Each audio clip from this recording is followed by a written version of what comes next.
livro de Atos dos Apóstolos, capítulo de número 2.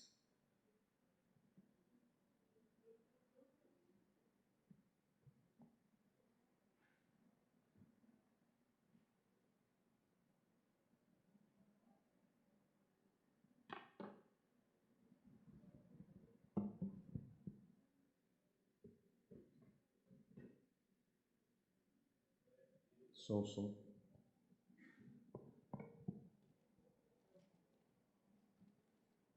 Vamos ler o versículo de número 36, Atos, capítulo de número 2, versículo de número 36.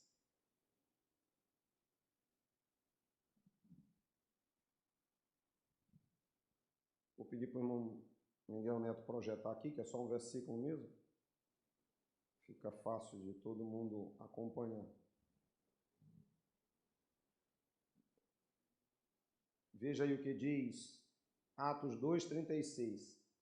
Portanto, toda a casa de Israel esteja absolutamente certa de que a este Jesus que vocês crucificaram, Deus o fez Senhor e Cristo.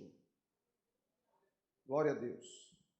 Hoje eu estava meditando aqui nessa palavra, nesse versículo, me chamou a atenção e eu queria compartilhar com os irmãos aquilo que Deus pôs no meu coração.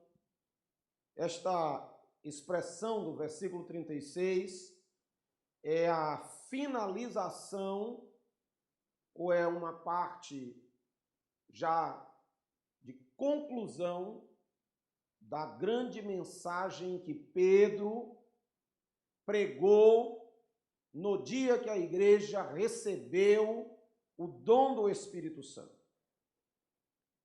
Porque o cenário era um cenário diferente. E Deus escolheu aquele momento especial para manifestar o seu poder à igreja. E os irmãos que leem sabem que Jerusalém é uma cidade que, ao longo de toda a sua história, foi uma cidade central. Foi uma cidade onde era considerada uma cidade religiosa, uma cidade sagrada. E na época em que Jesus ministrou e os discípulos depois dele, Jerusalém era considerada uma cidade santa. Cada ano ela recebia, como ainda hoje recebe, milhares de estrangeiros que vêm participar. Hoje há um foco maior no turismo, mas naquela época o foco maior era participar das grandes festas que se estabeleciam 3, 4 vezes no ano. Obrigado, irmão. Eu até brinco que ouvi um pastor dizer, achei tanta graça, que ele diz assim que é muito esperto quem vem trazer água para o ministrante. Porque a palavra diz que quem traz água para um dos pequeninos do Senhor, de modo nenhum perderá o seu galardão. O pastor falou isso, achei graça, e lembro, toda vez que alguém traz água, eu digo, olha, o irmão está garantindo uma bênção. Mas Jerusalém era então esse lugar. E na época que ocorreu essa situação, estava lotada a cidade. A cidade tinha estrangeiros de todo lugar do mundo. Alguns deles eram, inclusive, convertidos ao judaísmo. Não eram em si judeus, mas eram convertidos ao judaísmo. Outros eram judeus que moravam em lugares distantes, porque haviam se dispersado em determinada época e construíram suas vidas, mas em outros locais, e periodicamente vinham a Jerusalém adorar. E ali estavam reunidos os discípulos, 120 homens e mulheres, no cenáculo. O cenáculo onde eles se reuniram era um andar superior de um lugar em Jerusalém, onde eles estavam orando e buscando ao Senhor. E Jesus, em dado momento, cumpre a sua promessa e batiza com o Espírito Santo aquele grupo de pessoas. E foi um evento único, maravilhoso, onde a presença de Deus foi tão intensa e os dons foram entregues que diz o texto que alguém teve visões. E na visão olhava línguas de fogo que desciam sobre cada pessoa naquele recinto, e diz a Bíblia que todos foram cheios do Espírito Santo. E ali a alegria de Deus tomou conta daquelas pessoas, encheu aquelas pessoas, e o barulho era intenso. Eu entendo que na língua hebraica eles gritavam, e louvavam, e adoravam, e davam glória a Deus, e aleluia. E quem já foi a Jerusalém sabe que lá é uma cidade pequena, as ruas são pequenas, as casas em si são todas juntas uma da outra, então é difícil você não sussurrar na sua sala, e o vizinho lá do outro lado já sabe tudo o que está acontecendo. Não dá nem para brigar. Se falar mal de alguém, então, na hora é descoberto. Tudo pertinho. E os discípulos clamando em adoração, louvando, exaltando ao Senhor, aquilo chamou a atenção logo de todo mundo. E o povo correu para saber o que era que estava acontecendo, porque algo diferente estava ocorrendo. Não, os discípulos eram judeus e aquela cidade era uma cidade de judeus. Os estrangeiros eram os estranhos mesmo. Mas aqueles homens estrangeiros ouviam, dentre as línguas faladas por aqueles homens, havia línguas no idioma do estrangeiro que o ouvia. E ele entendia que aqueles homens glorificavam a Deus e falavam das maravilhas de Deus, e exaltavam a Deus, coisas que eles nunca tinham ouvido. Aquilo os impressionou. Tanto que alguns chegaram a reunir, e alguns disseram assim: esses homens estão loucos, estão bêbados. E estavam questionando o que era aquilo, o que estava acontecendo, que alegria era aquela. Isso me faz lembrar agora, irmãos, que a alegria que o Espírito de Deus coloca na vida dos seus servos é uma alegria permanente e duradoura. Ela, embora sofra com as intempéries, ela continua lá. Ela está entronizada em nós pelo Espírito que Deus nos deu. De maneira que, mesmo quando a luta vem, quando a provação vem, quando a tristeza vem, nós vamos à face do Senhor, buscar a presença do Senhor. Deus nos restaura a alegria, a confiança. Os irmãos devem lembrar daquilo que Jesus disse: a fonte que brota para a vida eterna é uma fonte que passa a existir dentro de cada um. Talvez você pergunte como pode ser isso. É um fato espiritual. Diferente da alegria do mundo. A alegria do mundo, ela é externa. Ela é uma coisa eventual para o ser humano. Ela vem de fora. E muitas vezes aqueles que não têm a alegria de Deus que enche a alma, precisa buscar a alegria de fora, porque senão não consegue viver. Aí se diverte nas festas, na bebedeira, se diverte com as amizades, com as viagens, vive sempre procurando fazer alguma coisa, porque não tem alegria em si. Mas o servo de Deus, que tem Jesus na vida, a alegria reside nele. Não é que a gente não vai ter aflição e luta. A diferença é que a fonte fica jorrando de maneira permanente. Pode até ser que em dado momento ela fique rasa, mas quando a gente começa a buscar o Senhor, enche de novo. de maneira que você nunca fica seco, porque a presença de Deus está em você, pelo Espírito que em nós habita. Diferente da alegria do mundo, como eu falei. E aí aquele povo olha os crentes regozijando, depois de serem perseguidos, depois de ficarem ali acuados, agora estavam celebrando ao Senhor, e o povo reúne. E então, perguntando, dizendo, alguém está bêbado, tão bêbado, porque os do mundo não entendem as coisas espirituais que acontecem com os que servem a Deus. As pessoas, às vezes, acham estranho o comportamento daqueles que creem em Jesus. Porque a atitude daquele que crê, ela é estranha. Não segue um padrão natural do desespero, do medo. Você olha Paulo, às vezes eu gosto do exemplo de Paulo. Paulo está no barco preso por causa do evangelho. Estava indo para Roma. No caminho, Paulo, no porão do navio, orava. Ele estava em um navio com mais de 200 presos. E ele estava lá orando. E ele preso também, orando, louvando a Deus. O Senhor aparece para Paulo. E diz para Paulo, o barco vai precisar naufragar. Mas não te preocupa, avisa para ninguém sair do barco, porque é necessário naufragar. Mas ninguém vai morrer. O barco vai se perder, mas ninguém vai morrer. Mas diz para ninguém sair do barco. Aí Paulo sai do lugar onde ele está, vai até o capitão e diz para ele, olha, capitão, o Deus de quem eu sou e a quem eu sirvo, me apareceu de noite e me disse que vai naufragar.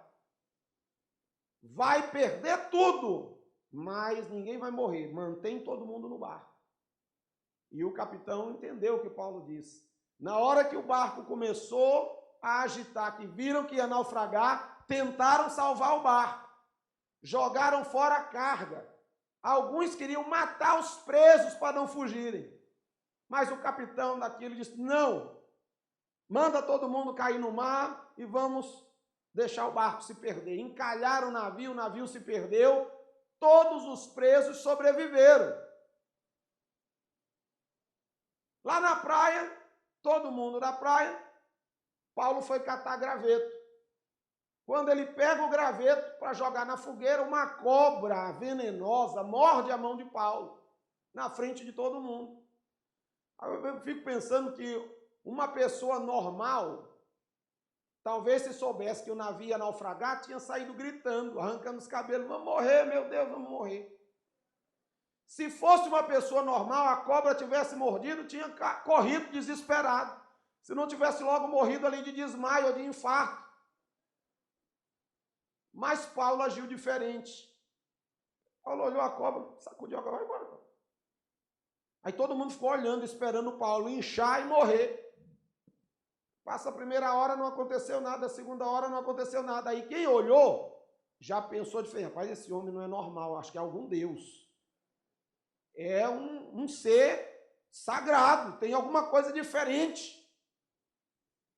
Mas o que havia de diferente na vida de Paulo, irmãos? Ele confiava no Senhor. A sua atitude para o mundo parecia uma loucura, era fora do padrão. E para terminar a história, o naufrágio se deu porque naquela ilha havia uma família que precisava do evangelho. Paulo foi lá, pregou para eles, se converteram, curou um monte de gente e depois seguiu viagem. Veja como Deus faz. Mas os que creem não agem de forma comum. Então, o discípulo estava ali, todo mundo alegre, feliz, e o povo tão bêbado. Aí Pedro levanta e diz, não estamos bêbados, o que vocês estão vendo é o cumprimento da palavra do Senhor, que prometeu e cumpriu, enviou seu filho Jesus para morrer por nós. E aí ele, no final daquela mensagem, ele cita o versículo 36, que disse, portanto, toda a casa de Israel esteja absolutamente certa de que a esse Jesus que vocês crucificaram, Deus o fez Senhor e Cristo. E eu vejo nesse versículo um pequeno termozinho grego, aun, que que ele interpreta aqui na minha versão como portanto, ou certamente, ou então em conclusão a isto. E eu vejo em primeiro lugar que quando Pedro fala portanto, ele está convocando as pessoas a tirarem uma conclusão racional com base naquilo que tem visto e ouvido acerca das coisas que aconteceram em Jerusalém. Porque muitas pessoas têm deixado de crer na palavra de Deus, porque na verdade estão sempre em busca de fenômenos, de fatos, de emoções, e não conseguem raciocinar, entender as coisas de Deus a partir da sua palavra. Quando Pedro diz a eles, portanto, casa de Israel, este Jesus que vocês crucificaram, Deus os fez Senhor. Portanto, ou seja, depois de narrar a história de Jesus, que ele havia morrido pelos homens para que os pecados fossem apagados, que ele foi ressuscitado, que ele subiu ao céu, tudo isso aconteceu diante dos olhos das pessoas. Então ele disse, portanto, ou seja, tenham capacidade de crer em Deus pelo que vocês têm visto Deus fazer. Pelo que se tem visto e ouvido Deus falar. Há pessoas que querem crer em Deus, como alguns judeus, diz, faz um milagre. Queremos um milagre. Qual é o milagre que tu faz para nós crermos em ti? Jesus disse, nenhum milagre vai ser dado para vocês, a não ser o do profeta Jonas, ou seja, a própria morte e ressurreição de Jesus. Nós precisamos aprender a crer no Senhor pela sua palavra, raciocinar em cima daquilo que ele tem feito e a partir daí tomarmos posse das bênçãos que Deus tem reservado para aqueles que creem. Por isso você vê alguém tão enfaticamente falando da palavra e dizendo, tomai a espada do Espírito, que é a palavra de Deus. Jesus, quando combateu Satanás, combateu com a palavra, porque a palavra é como uma espada de dois gumes, e a palavra ela serve para fortalecer a nossa fé e a nos ajudar a confiar. Mas tem pessoas que não têm aprendido a palavra, não têm lido a palavra e não podem concluir o que a palavra está revelando. Até hoje estão esperando algum milagre para tomar jeito, para crer, para se dedicar mais ao Senhor. E aí tantas vezes passamos anos na casa de Deus, esperando sempre mais um milagre. O milagre vem, minha fé fica reforçada por 2 semanas, depois eu volto a fraquejar, volto a me afastar, volto a me desesperar, volto a me angustiar, até o próximo milagre, para minha fé renovar. Mas não é isso que Pedro ensina. O que Pedro está dizendo àquele povo é, portanto, olhem o que está ao redor, olhem a vida de Jesus, as palavras de Jesus, a morte dele, a ressurreição dele. Portanto, entendam, concluam. E o que nos leva a concluir é a palavra, é o conhecimento da palavra de Deus, das coisas de Deus na nossa vida. Nós não devemos andar pelo que vemos, mas pelo que cremos. E o que cremos está na palavra do Senhor. Olha, se Jesus não soubesse a palavra, não estivesse apto a falar a palavra, ele poderia ter cedido à pressão de Satanás quando o tentou, quando quis levá-lo a desviar-se do propósito que Deus havia reservado para ele, mas Jesus tomando a palavra, confiando na palavra, concluindo pela palavra, ele então disse para Satanás, como por exemplo, nem só de pão viverá o homem, ou seja, eu sei que o Pai cuida de mim. Eu estou no deserto, eu estou há 40 dias sem comer e sem beber, não tem comida aparente, mas mesmo assim eu não preciso burlar as regras. Eu posso esperar que o Pai me servirá. Por que Jesus concluiu que Deus o serviria, que Deus o ampararia, que Deus o acolheria? Porque Jesus conhecia, estava firmado na palavra. Quando Pedro diz para aqueles judeus, portanto, irmãos, portanto, ele está dizendo, vocês devem estabelecer a fé naquilo que tem visto e ouvido da palavra, daquilo que a palavra tem revelado do Senhor.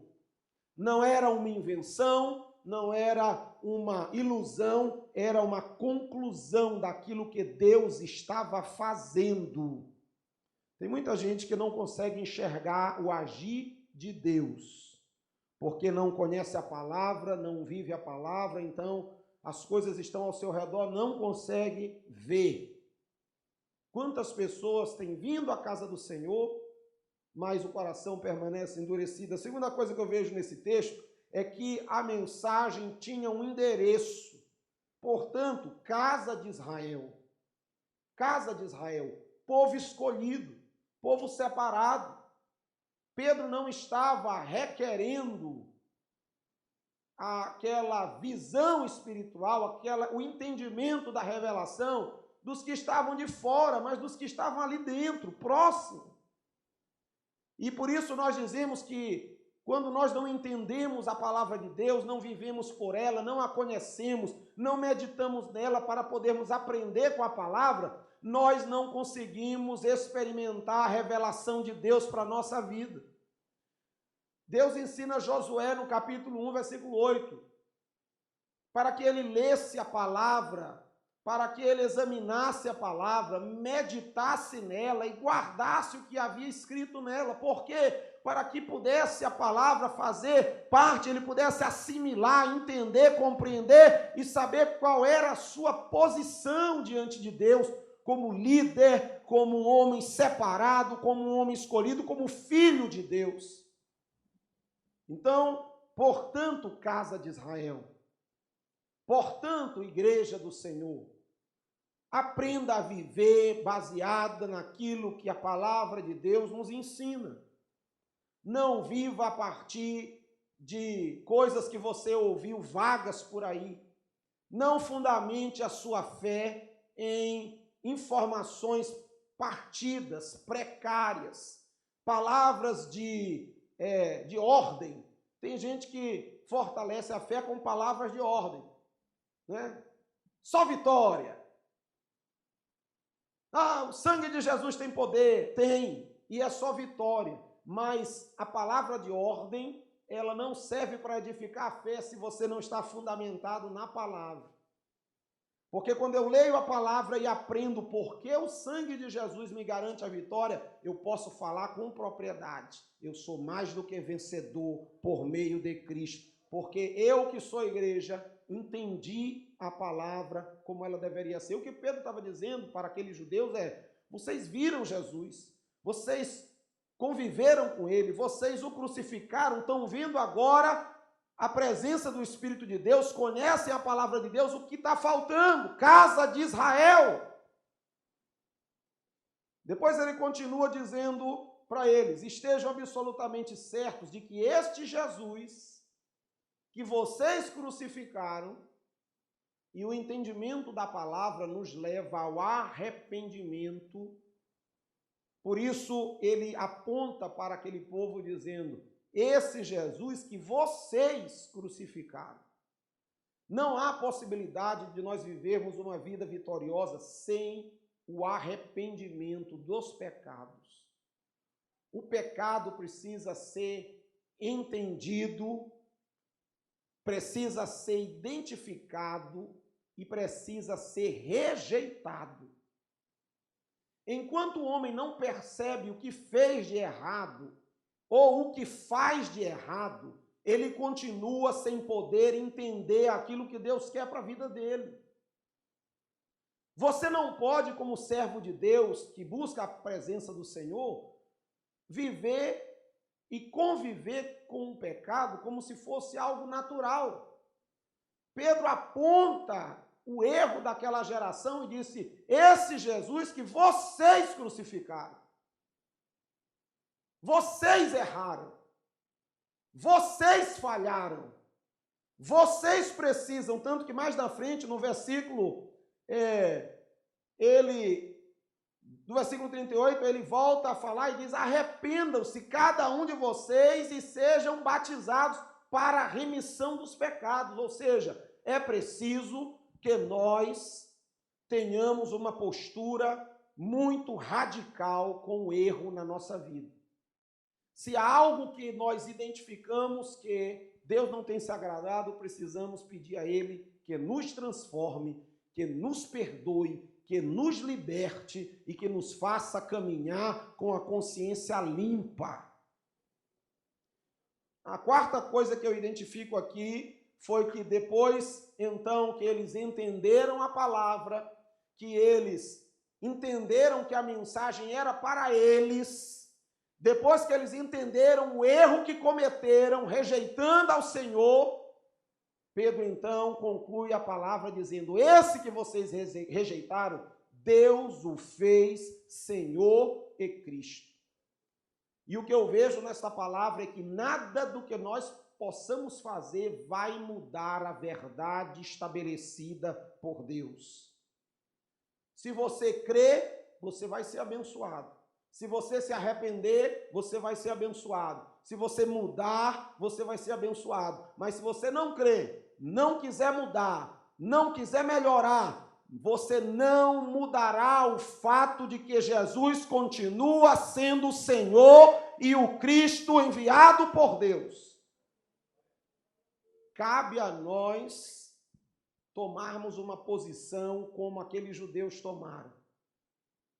Eu entendo a mensagem, eu entendo que a mensagem é para mim, eu me arrependo, eu quero melhorar, eu quero mudar, e eu preciso entender que independente do que eu fizer ou do que eu quiser, Jesus continua sendo o Senhor. E o termo usado aqui, Deus o fez Senhor, isto é, Kurios, é o termo que fala daquele que é dono completo de todas as coisas. Então, nós como servos de Deus precisamos entender que precisamos aprender, cultivar, meditar e crescer na palavra do Senhor. Precisamos entender que a palavra é para nós, não é só para o nosso irmão do lado, porque às vezes nós damos as bênçãos para nós e a dureza para o irmão do lado. Como diz o ditado popular, que para os amigos as benesses da lei, para os inimigos seus rigores. Mas com Deus as coisas não funcionam assim. Todos nós precisamos nos humilhar e a cada dia nos convertermos ao Senhor. Todos os dias nos arrependermos dos nossos erros, das nossas falhas, procurarmos viver como Deus se agrada, porque Ele é o Senhor. Por isso diz a Bíblia que nós devemos buscar a santificação, sem a qual ninguém verá o Senhor. E aí Pedro, falando para aquele povo, Israel, estejam certos de que esse Jesus que vocês crucificaram, Deus o fez Senhor. Quando Pedro terminou de falar, aqueles homens, diz o versículo 37, comovidos, perguntaram para Pedro: o que nós precisamos fazer? Pedro disse: se arrependam, se convertam, mudem, melhorem. Deus espera mais de cada um de nós. Que o Senhor nos faça como fez com aqueles judeus que em número de 3.000 entregaram as suas vidas a Cristo e a partir dali continuaram servindo ao Senhor, buscando ao Senhor, sendo fiéis ao Senhor. Se apegue à palavra, creia na palavra, deixe ela transformar a sua vida, ande pela palavra e a cada dia permita que Jesus seja o seu Senhor, Senhor da sua vida e o Salvador da sua alma. Amém? Deus nos abençoe.